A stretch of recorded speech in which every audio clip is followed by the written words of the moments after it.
Hello friends, this video on separation of substances part 2 is brought to you by examfear.com. No more fear from exam.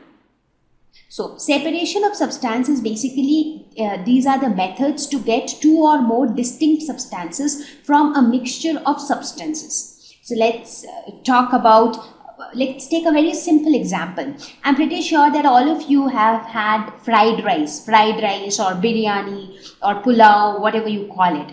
So what is it made up of? It is made up of a lot of different things. It contains rice, it contains a lot of vegetables, maybe carrots, peas, capsicum, potato, onion. So a variety of vegetables are present in the biryani.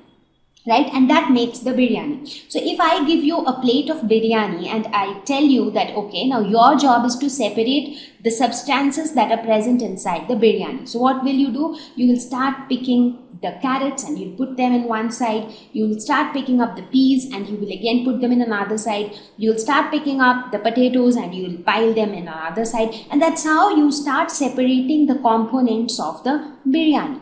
So that's the example. That's a very that's a very common example of separation of substances. So you have a mixture where different types of substances are present and now you want to separate each type of substance. Now the question is, why do we need to separate substances? Now since we are going to talk about the processes to separate substance, is it that critical?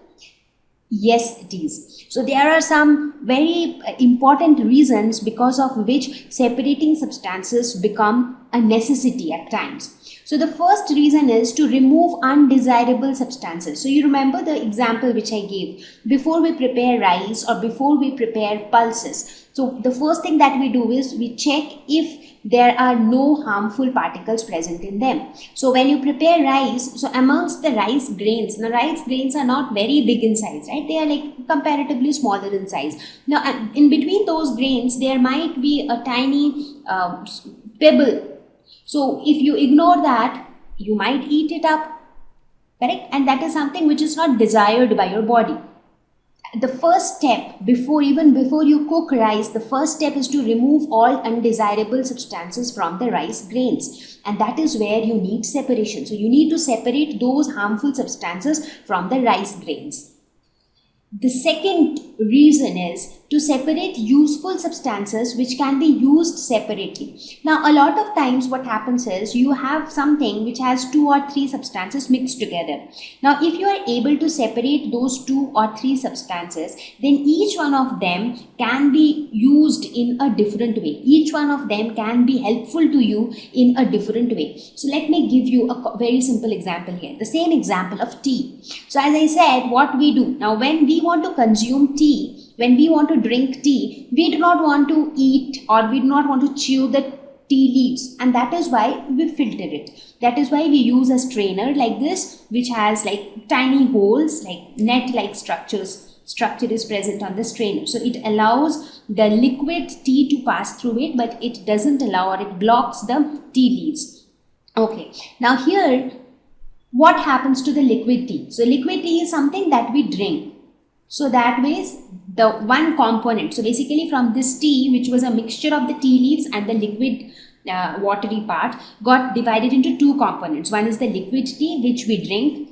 The other is the tea leaves, and these tea leaves can act as excellent fertilizers in plants. Now you would have seen your mothers or your grannies doing this, that they take the tea leaves and they put it into the flower pot, especially for rose plants. It acts as an excellent fertilizer. So the size of the flower improves, the quality of the plant improves. So that means you see, once you have separated it into 2 components, both the components can become more purposeful. The liquid tea is purposeful because you are drinking it. The tea leaves are purposeful because they act as fertilizer. So this is also another benefit, that if we separate substances from a mixture, many times each of those substances can be used for a useful purpose. So primarily these are the 2 reasons because of which we talk about separation, because of which we separate substances from a mixture. Thank you. Please visit www.examfear.com to watch more educational videos with a better experience. Please do not forget to like and subscribe to our YouTube channel for latest updates. Thank you once again.